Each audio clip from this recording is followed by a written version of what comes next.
పరిశుద్ధులు ప్రియులైన దేవుని పిల్లలందరికీ యేసుక్రీస్తు నామములో శుభవందనాలు తెలియజేసుకుంటా ఉన్నాను.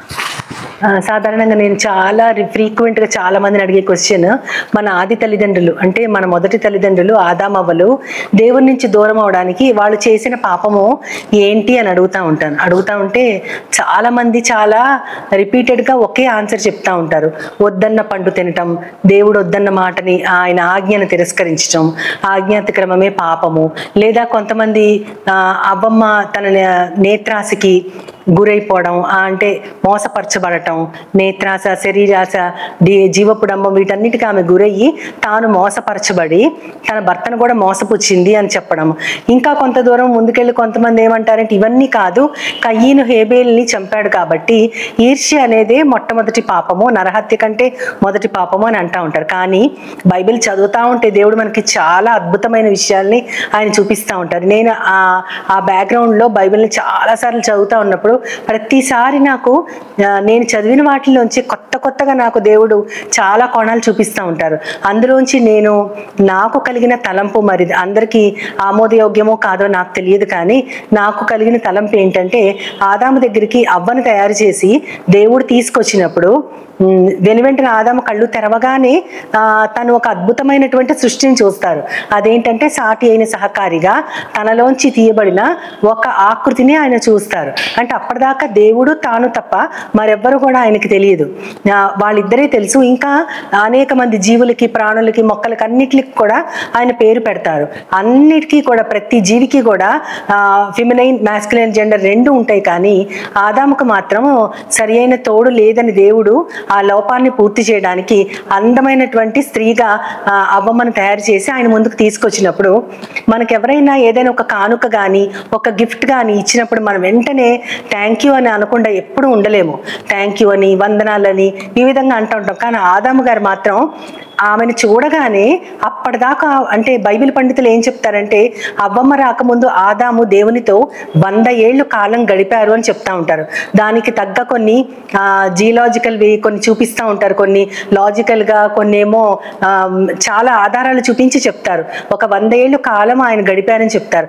100 ఏళ్ళు తన తండ్రితో ఉన్న వ్యక్తి ఒక స్త్రీని చూడంగానే తన కోసం మాత్రమే తయారు చేయబడిందని వెంటనే ఆమెను గురించి ఒక పాట పాడతారు. అప్పుడు అది కాకుండా అసలు ఆ గిఫ్ట్ని తనకిచ్చిన తండ్రిని ఆయన ఒక క్షణం మరిచాడు. వందనాలు దేవా, నాకు ఇంత మంచి కానుకనిచ్చావా, థ్యాంక్ యూ లార్డ్ అని ఒక్క మాట కూడా అనలేదు. కాబట్టి నా ఉద్దేశంలో ఏంటంటే ఆ గ్రాటిట్యూడ్, ఆ కృతజ్ఞత అనేది లేకపోవటమే మనుషులు చేసే గొప్ప తప్పు. అప్పట్లో ఆయనకు అది తెలియదో ఏమో, నాకైతే తెలియదు. లేదా కొంతమంది అంటూ ఉంటారు బైబిల్లో అది పొందుపరచలేదేమో అంటే, లేదు, కృతజ్ఞత అనేది దేవునికి చాలా ఇష్టమైన గుణము. ఒకవేళ ఆదాముగా తన కృతజ్ఞతను వెలిబుచ్చితే ఖచ్చితంగా బైబిల్లో ఆయన రాయించి ఉంచేవారు. కాబట్టి కృతజ్ఞత లేకపోవడం మనుషులకు ఉన్న గొప్ప లోపము, గొప్ప పాపము అని కూడా నేను చెప్పగలను.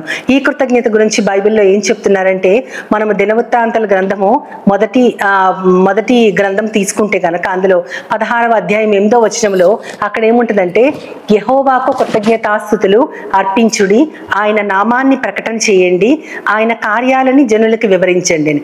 అక్కడ 3 స్టెప్స్ ఉన్నాయి. ఒకటి థ్యాంక్స్ గివింగ్, రెండోది ఆయన నామం గురించి చెప్పటం. ఎందుకంటే అన్ని నామాలకి పైనామం ఆయనదే. ఆ నామం గురించి ప్రకటన చేయమంటే మనందరము కూడా మనం ఎన్నో చోట్ల పనిచేస్తూ ఉంటాం. ఆఫీసెస్లో, లేదా టీచింగ్లో, మన స్కూల్స్లో ఉంటాము, లేదా పబ్లిక్ సెక్టర్స్లో ఉంటాము, రెవెన్యూ డిపార్ట్మెంట్లో ఉంటాం. కానీ ఎవ్వరము కూడా ధైర్యం చేసి ఆయన నామం మాత్రమే జీవం గల నామం అని ఎవ్వరము చెప్పము.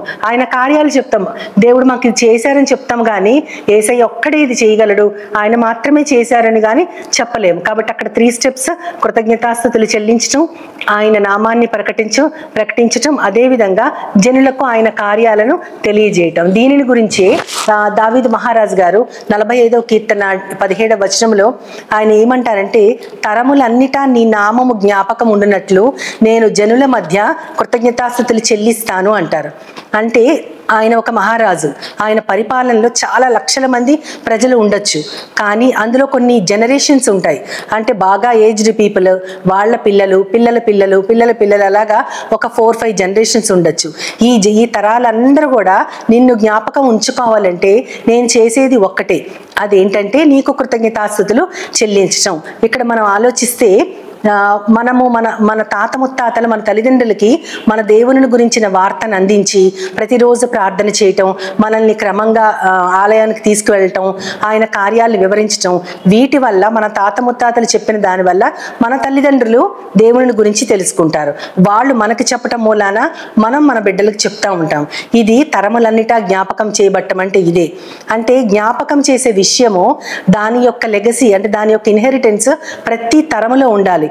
ఎలాంటి విషయాలు మన బిడ్డలతో మనం మాట్లాడుతున్నాం అంటే, నేను ఎలా చెప్తానంటే, ఇది ఒకవేళ నేను మా తాతగారు చాలా అందగాడని చెప్పాను అనుకోండి, ఆ అందం మా నాన్నగారికి రాలేదనుకోండి, అప్పుడు దానిని గురించినటువంటి జ్ఞాపకం ఉండదు.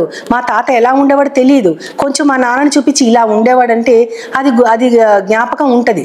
కానీ అదేవిధంగా ఒక వంట చేయడం గురించి మా నాయనమ్మ గారు చాలా బాగా వంటలు చేస్తారంటే అది మా అమ్మకి కానీ ఇంకెవరికి రాలేదనుకోండి, దాని యొక్క జ్ఞాపకం ఉండదు. ఇవన్నీ లోకరీతి జ్ఞాపకాలు. కానీ దేవుని మాటల గురించి, ఆయన యొక్క జ్ఞాన వచనం గురించి, అది ఎప్పుడు గతించిపోని మాటలు కాబట్టి వాటిని గురించి మనం గుర్తు చేస్తూ ఉంటే మన పిల్లలకి ఖచ్చితంగా ఆ లెగసీని వారు కంటిన్యూ చేస్తారు. కాబట్టి దావీదు మహారాజు గారు చెప్పింది అదే, తరములన్నిటా నేను నిన్ను జ్ఞాపకం చేస్తానప్పుడు నీ జ్ఞాపకాన్ని బట్టి నిన్ను స్తుతిస్తారు అని ఆయన చెప్తా ఉంటారు.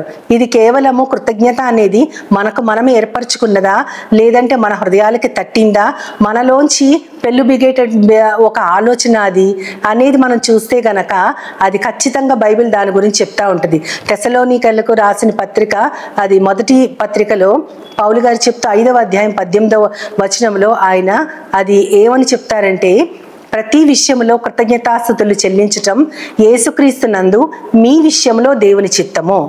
అక్కడ ఏముందంటే ప్రతి విషయంలో మనము దేవునికి థ్యాంక్స్ చెప్పాలి. ఎవరు చెప్పాలంటే మీరంటే ఎవరంటే దేవునిని నమ్మిన వారు, యేసుక్రీస్తుని నమ్మిన వారు దేవునికి థ్యాంక్స్ చెప్పాలి. ఎందుకంటే అది యేసుక్రీస్తుకి నందు థ్యాంక్స్ చెప్పాలి అంటారంటే, మనం ఇప్పుడు అనుభవిస్తున్న మన జీవితము, మనకు ఒక భరోసా ఉంది, మన మరణాంతరము మనం దేవుని మాత్రమే చేరుకుంటామనే ఒక నిశ్చింత మనకు ఉంది. అంతేకాకుండా మనం చెయ్యలేని పని ఈ లోకంలో, మన పాపాలని మనకి మనం తుడిచి వేసుకోలేము. అటువంటి పనిని యేసుక్రీస్తు చేశారు, ఒక మార్గాన్ని మనకు చూపించారు. జస్ట్ ఆయన ఫాలో అయితే చాలు, మన ప్రాణాన్ని, ఆత్మని, దేహాన్ని మనం ఆయన పాదాల వద్ద పెట్టుకొని ఆయన నడిపించినట్లు నడిస్తే చాలు.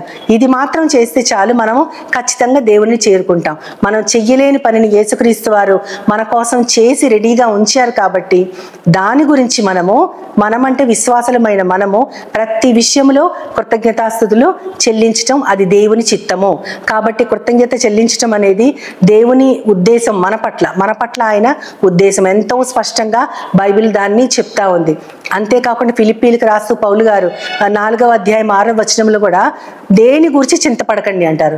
ఏ విషయం గురించి మీరు వర్రీ అవ్వద్దు. కానీ మరి ఏం చేయాలి? మీకు కొన్ని విన్నపాలు ఉంటాయి కదా, అంటే విన్నపాలంటే రిక్వెస్ట్, మనకి రిక్వెస్ట్ ఉంటాయి.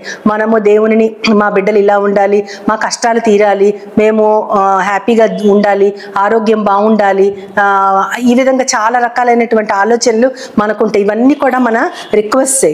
ఈ రిక్వెస్ట్ అంటే విన్నపాలని మనము దేవునికి ఎలా తెలియజేయాలంటే చింతపడకుండా కృతజ్ఞతాపూర్వకముగా ప్రార్థనా విజ్ఞాపనలతో తెలియజేయాలి. ప్రార్థన చేసుకోవాలి, విజ్ఞాపన పూర్వకముగా విన్నపాలు తెలియజేయాలి. కానీ కృతజ్ఞతాపూర్వకంగా వాటిని మనం తెలియజేయాలి. ఎందుకు కృతజ్ఞత అంటే, ఇప్పటిదాకా ఈ క్షణం దాకా మనం అనుభవిస్తున్న కాపుదల, మన భద్రత, మన రక్షణ అన్నీ కూడా యేసుక్రీస్తు వారి వల్ల మనకి దొరికాయి. కాబట్టి దేవా, మంచివైనవన్నీ నీ దగ్గర నుంచి మాకు వచ్చాయి. జ్యోతిర్మయుడైన దేవుడి దగ్గర నుంచి శ్రేష్టమైన ప్రతి వరము, సంపూర్ణమైన ప్రతి ఇవి మాకు వచ్చాయి. కాబట్టి నీకు వందనాలు తండ్రి అని అప్పుడు మనము కృతజ్ఞతలు తెలియచేసుకున్న తర్వాతే మన రిక్వెస్ట్ ఆయనకి చెప్పుకోమని దేవుడు ఎంతో స్పష్టంగా చెప్తా ఉన్నారు. కృతజ్ఞత గురించి ఆయన ఈ విధంగా ఇంత స్పష్టంగా చెప్తూ ఆయన కొన్ని కోరుకుంటున్నారు. అయితే మనకి కేవలం కృతజ్ఞత మాటలతోనే కాదు కానీ దేవుడు కొన్ని మన దగ్గర నుంచి కోరుకుంటున్నారు. అది హెబ్రీలకు రాస్తూ 13వ అధ్యాయము 15వ వచనంలో మీరు జిహ్వా ఫలాన్ని సమర్పించండి అని ఉంటుంది. ఆయన ఒక ఫలం కోరుకుంటున్నారు. అంటే చాలా మంది మనం ఎవరన్నా మనకి మేలు చేస్తే గనక వారికి మనం మంచి గిఫ్ట్ ఇవ్వాలని ఆలోచిస్తాం. మన శక్తి కొలది వాళ్ళకి బట్టలు పెట్టడమో, లేదంటే ఒక మంచి క్యాష్ రూపేణ వాళ్ళకు ఏదో గిఫ్ట్ ఇవ్వటమో, ఏదో ఒకటి మన శక్తి కొలది మనం ఇవ్వాలని ట్రై చేస్తాం. దేవుడు కూడా అలాంటివి కోరుకోడా అంటే ఖచ్చితంగా కోరుకుంటాడు. కానీ ఆయన కోరుకునేది ఇహలోక సంబంధమైనవి కానే కాదు. అది జిహ్వా ఫలము. అదేంటంటే నోటితో ఆయన నామాన్ని ఒప్పుకుంటూ స్తుతి యాగము చేయండి అంటారు. ఆ స్తుతి యాగము చేస్తూ ఆయన నామాన్ని ఒప్పుకోవటమే జిహ్వా ఫలము. జిహ్వ అంటే నాలుక లేదా రుచి. మన నాలుకతో ఒక ఫలాన్ని మనం ఆయనకి ఇవ్వాలి.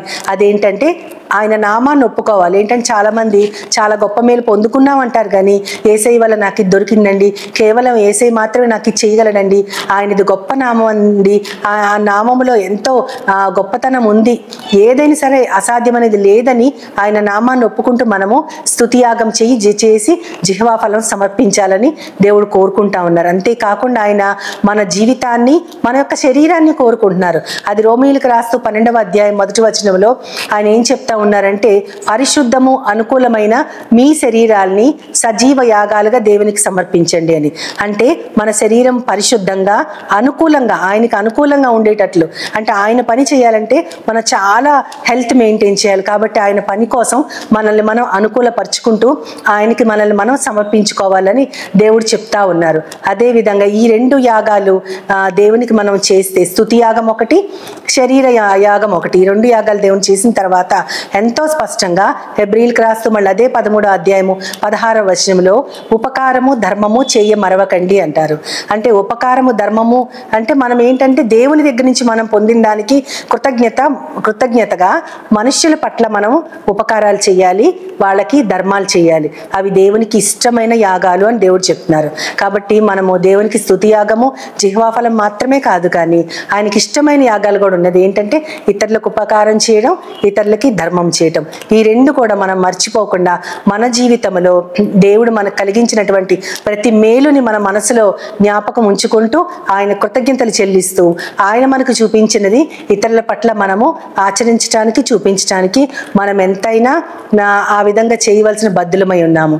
కాబట్టి ఆ రీతిగా మనం అందరము ఉపకారం ధర్మం చేయడానికి, దేవుని పట్ల కృతజ్ఞత కలిగి ఉండటానికి దేవుని సహాయం కోరుకుంటూ చిన్న ప్రార్థన చేసుకుందాం. మహోన్నతుడా, మహాపరిశుద్ధుడైన నా ప్రియ పరమ తండ్రి, నాయన కృతజ్ఞత గురించి ఎంతో విస్తృతంగా మీరు మాట్లాడారు ప్రభువా. నాయన మేము నువ్వు చేసిన దానికి మా హృదయపూర్తిగా కృతజ్ఞత కలిగి ఉన్నాము.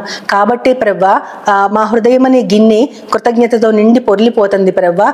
దానిని బట్టి మా నోరు మాట్లాడుతూ ఉంది. కాబట్టి ఇతరులకి మేము అనుభవించిన ఉపకారాన్ని నీ దగ్గర నుంచి అనుభవించాం కాబట్టి దానిని ఇతరుల పట్ల చూపించుకుంటూ నీ పట్ల కృతజ్ఞతని ఇతరులకి మేము తెలియజేయడానికి నన్ను మమ్మల్ని అందరినీ నీ యొక్క చేతులకు అప్పచెప్తూ నీ ప్రియ కుమారుడు నా ప్రియ ప్రభు యేసుక్రీస్తు వారి ద్వారా కోరి ప్రార్థిస్తున్నాను పరమ తండ్రి. ఆమేన్, ఆమేన్, ఆమేన్. వందనాలు.